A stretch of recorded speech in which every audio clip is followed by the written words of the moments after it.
देखिए इस क्वेश्चन में कह रहा है कि एक व्यक्ति 76 गाय खरीदी और 40 19% के लाभ पर बेची, 16 25% के लाभ पर और 20 गाय 15% के लाभ पर। तो यहाँ देखिए 76 गाय खरीदी, 76 में से उसने 40 को कितने प्रतिशत यानी कि 19% के लाभ पर, और 40 के बाद आता है 16 को कितने प्रतिशत लाभ पर, 25% के लाभ पर, और जो है यहाँ पर 20 को 15% के लाभ पर, और जो 20 गाय है इसको कितने पर 15% के लाभ पर बेची। तो आगे कह रहा था कुल लाभ 6570 प्राप्त करे, एक गाय का सीपी ज्ञात कीजिए। तो कुल लाभ कितना प्राप्त करता है 6570। अब देखिए यहाँ पर 40 गाय पर 19% का लाभ प्राप्त करता है, यानी कि एक गाय पर भी आपका 19% का लाभ प्राप्त कर रहा होगा। तो 40 गाय पर टोटल लाभ कितना हो जाएगा, टोटल लाभ 40 गुने 19 हो जाएगा, यानी कि यहाँ से क्या आ जाएगा 760% का लाभ हो जाएगा 40 गाय पर। उसी प्रकार यहाँ से कितना प्रतिशत लाभ हो जाएगा, तो यहाँ से हो जाएगा 400% लाभ। एक गाय पर भी 25% लाभ कमा रहा होगा, तो 16 गाय पर 400%। वैसे ही यहाँ पर एक गाय पर अगर 15% लाभ कमा रहा है तो 20 पर कितना हो जाएगा 300%।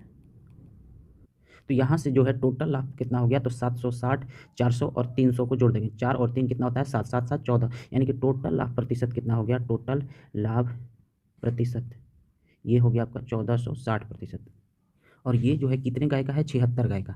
तो 76 काऊ का प्रॉफिट प्रतिशत कितना है, मतलब लाभ प्रतिशत कितना है 1460%। तो एक गाय का कितना हो जाएगा, एक गाय का हो जाएगा 1460 बटे कितना हो जाएगा 76%। इसको काटेंगे तो यहाँ से आ जाएगा 365 बटे 19%। तो देखिए क्वेश्चन में क्या दिया गया है कि 76 गाय का जो प्रॉफिट है वो कितना है, मतलब लाभ कितना है 6570 यानी कि 76 गाय में कितना लाभ हो रहा है 6570। तो एक गाय में कितना लाभ होगा, तो 6570 भागे भागे कितना हो जाएगा 76। तो देखिए प्रतिशत में इतना, एक गाय में प्रतिशत पर इतना लाभ हो रहा है और एक गाय पर लाभ इतना हो रहा है। तो क्या करेंगे कि 6570 बराबर कितना हो जाएगा 365/19। और चूंकि ये प्रतिशत है तो इसको 1/100 से गुना कर देंगे तो ये आपका बदल जाएगा फ्रैक्शन में। तो यहाँ से बस इसे कटा देना है, 19 से 76 4 बार में, 4 से 100 कट जाएगा 25 बार में, 365 से 6570 कट जाएगा 18 बार में, और 18 गुने 25 करेंगे तो कितना आ जाएगा 450, यानी कि एक गाय का मूल्य कितना आ जाएगा 450। इसका ऑप्शन नंबर सी सही। देखिए यहाँ कह रहा है कि एक आदमी ने 10,000 में 5 घोड़े और 10 गाय खरीदी। 10,000 में क्या क्या खरीदा, तो 5 घोड़ा और क्या खरीदा था 10 गाय, ठीक। और इन्हें बेच दिया 15%, और बेच दिया घोड़ा 15% लाभ, मतलब घोड़ा को जब बेचा तो उसे कितना प्रतिशत लाभ हुआ प्लस 15%, और 10 गाय 10% हानि पर, और गाय में कितना हानि हुआ तो 10%, यानी कि -10%। आगे कह रहा है पर कुल मिलाकर 375 रुपये का लाभ हुआ। कितने का टोटल लाभ हुआ, तो प्लस 375 रुपये का। एक गाय और घोड़े का सीपी ज्ञात कीजिए, यानी कि गाय और घोड़े का, एक एक गाय और एक एक घोड़े का क्या ज्ञात करना है सीपी। यहाँ पर कुल मिलाकर कितना उसे लाभ होता है, तो प्लस 375। तो देखिए यहाँ पर मान लेते हैं कि घोड़े का मूल्य जो है, 5 घोड़े का जो मूल्य है ये हमारा क्या है x है। तो 10 गाय का मूल्य कितना हो जाएगा 10,000 माइनस x हो जाएगा। घोड़े पर 15% का लाभ होता है, यानी कि x रुपया में खरीदा तो इस पर 15% का लाभ होगा, तो x गुने 15/100 ये हमारा क्या होगा घोड़े का लाभ निकला। ये पूरा क्या निकला लाभ निकला। और क्योंकि यहाँ पर 10 गाय पर क्या होता है हानि होता है, तो हम क्या करेंगे माइनस करेंगे। ये क्या है हमारा लाभ है, और ये यहाँ पर क्या होता है 10% का हानि होता है, तो इसको हम माइनस करेंगे। तो यहाँ पर इसका मूल्य कितना है, 10 गाय का मूल्य है 10,000 माइनस x, यानी कि यहाँ हो जाएगा 10,000 माइनस x। और कितने प्रतिशत का हानि होता है, तो 10%, तो गुने 10/100। और ये आपका लाभ हो गया और ये आपका हानि हो गया। ये आपका क्या हो गया लाभ और ये आपका क्या हो गया हानि। तो इन दोनों का अंतर कितना है 375, यानी कि टोटल उसे लाभ ही होता है 375 रुपये का। दोनों का अंतर होगा तभी तो 375 रुपये का लाभ होगा। तो यहाँ से इसको सॉल्व कर देंगे तो x बराबर कितना आ जाएगा 5500, यानी कि 5 घोड़े का मूल्य अगर 5500 रुपया है तो एक घोड़े का मूल्य कितना आ जाएगा, एक घोड़े का मूल्य कितना हो जाएगा, तो एक घोड़े का मूल्य हो जाएगा 1100। 5 घोड़े का मूल्य अगर 5500 है तो 10 गाय का मूल्य कितना हो जाएगा 4500। अगर 10 गाय का मूल्य 4500 है तो एक गाय का मूल्य कितना हो जाएगा, एक गाय का मूल्य हो जाएगा 450। तो इसका आंसर क्या हो जाएगा 1100 और 450, ऑप्शन नंबर ए। देखिए यहाँ पर कह रहा है एक व्यक्ति ने 3 गाय 8 बकरियाँ 47,200 में खरीदी। 3 गाय यानी कि 3 सी लिख देते हैं और 8 बकरी यानी 8 जी लिख देते हैं, ये कितने में खरीदी 47,200 रुपये में। अब कह रहा है आगे यदि उसने 8 गाय और 3 बकरी खरीदी होती तो उसे 53,000 अधिक देने होंगे।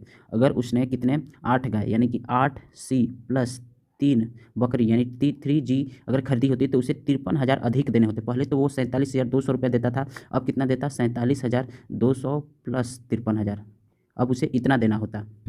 तो कह रहा है प्रत्येक गाय का सीपी ज्ञात करें, तो हमें क्या निकालना है, सीपी निकालना है, यानी कि एक गाय का मूल्य निकालना है। तो यहाँ पर देख रहे हैं कि ये आपका पहले 3 गाय थी, अब कितनी हो जा रही है, 8 गाय, यानी कि प्लस 5C, यानी 5 गाय बढ़ी और यहाँ पर 5 बकरियाँ घट गई, माइनस 5C। तो यहाँ पर आपको मतलब पता चल ही जा रहा होगा कि गाय बढ़ी है इसलिए आपका मूल्य बढ़ गया है। बकरी तो घटी है, यानी कि बकरी के घटने से भी मूल्य नहीं घटा, आपकी गाय के बढ़ने से आपका मूल्य बढ़ गया। यानी कि यहाँ पर कितनी गाय बढ़ी हैं, 5, यानी कि 5 गाय बढ़ी हैं, तो 5 बराबर कितना हो जाएगा, 5300, सॉरी यहाँ 53,000 है, 53,000 हो जाएगा। 5 बराबर कितना हो जाएगा, 53,000। यहाँ पर देखिए 5 बराबर 53,000 है, यानी कि 5 का मूल्य नहीं है, ये 5 गाय की बात कर रहे हैं, गॉट नहीं बात कर रहे हैं, किसकी बात कर रहे हैं, गाय की। तो 5 बराबर अगर 5300 है तो 1 बराबर कितना हो जाएगा, 53,000 है तो 1 बराबर कितना हो जाएगा, 10,600 हो जाएगा। 1 बराबर कितना हो जाएगा, 10,600। तो 8 बराबर, चूँकि यहाँ पर आपकी कितनी गाय हैं, 8 गाय हैं, दूसरे वाले में कितनी गाय हैं, 8 गाय हैं, तो हम 8 बराबर निकालेंगे तो 8 का वैल्यू कितना आ जाएगा, 8 का वैल्यू आ जाएगा 84,800। 8 का वैल्यू कितना आ जाएगा, 84,800। और इसमें क्या करेंगे कि पहले जो वैल्यू था 3 गाय और 8 बकरी का जो वैल्यू था, यानी 47,200 रुपया, इसको जोड़ देंगे। तो यहाँ पर हम 47,200 को जोड़ देते हैं, तो यहाँ से आपका इसको जोड़ देंगे तो कितना आ जाएगा, ये आ जाएगा आपका 1,32,000। और ये जो आएगा ये आपका आएगा 11 गाय का वैल्यू आ जाएगा। देखिए पहले वाले में कितना गाय थी, 3 गाय थी, और दूसरे वाले में कितना गाय थी, 8 थी। तो हम दूसरे वाले से क्या निकाले थे, यहाँ पर हम ये मूल्य नहीं निकाले थे, एक वैल्यू निकाले थे। यहाँ पर दूसरे वाले से 5 बढ़ी थी तो 53,000 बढ़ा था, 53,000। तो इसके कारण यहाँ से हम 8 गाय जो थी दूसरे वाले में, इसका मूल्य निकाल लिए थे, मतलब इसका वैल्यू निकाल लिए थे। तो कितना आया था, 84,800। और इसमें हम 47,200, यहाँ पर आपको 3 गाय थी तो इसको हम जोड़े थे, तो ये कितने गाय की वैल्यू आ गया, 11 गाय का। 11C बराबर 1,32,000। तो 1C का वैल्यू कितना आ जाएगा, यानी एक गाय का वैल्यू कितना आ जाएगा, 12,000। तो इसका आंसर कितना हो जाएगा, 12,000। तो ये आपका क्या है, ट्रिक है, ऐसे ही बनाइएगा तो आपका टाइम बचेगा। नहीं तो फिर तो आप, ये आपका बेसिक मेथड तो है ही 3C8G, मतलब XY वाला जो करके, यानी कि 3 यहाँ से 3x + 5y और 5x + 3y, ये वाला जो करके आप बनाते हैं, ऐसे तो आपको बन ही जाएगा। लेकिन मैं जो बताया वो अदर मेथड यानी कि ट्रिक था। देखिए इस क्वेश्चन में कह रहा है 22, एक वस्तु को 77 रुपये में बेचने पर एक व्यक्ति को सीपी का 1/10 लाभ प्राप्त हुआ। सीपी का 1/10, यानी कि यहाँ पर आपको एसपी दिया गया है कितना, 77 दिया गया है। इसे लाभ कितना होता है, लाभ होता है ये आपका होता है 1/10, सीपी का 1/10, यानी कि लाभ प्रतिशत होता है 1/10, यानी कि कितना हो जाएगा, 10% इसे लाभ होता है। 10% का क्या होता है, लाभ होता है, यानी कि 10% का लाभ होता है। तो एसपी कितना हो जाएगा, 110%, यानी कि 110% में क्या होगा, उसे बेचेगा। तो 110 बराबर कितना, 110% बराबर कितना है, 77। तो 100% बराबर कितना हो जाएगा, तो 100% बराबर कितना हो जाएगा, 70, यानी कि 70 क्या हो गया, सीपी कितना हो गया, 70 हो गया। अब कह रहा है 63 रुपये में बेचने पर उसे कितना लाभ या हानि होगा। तो 63 रुपये में बेचेगा, यानी कि एसपी कितना हो गया, 63। तो उसे हानि कितना हो रहा है, यानी कि हानि हो रहा है उसे 7 रुपये का हानि हो रहा है।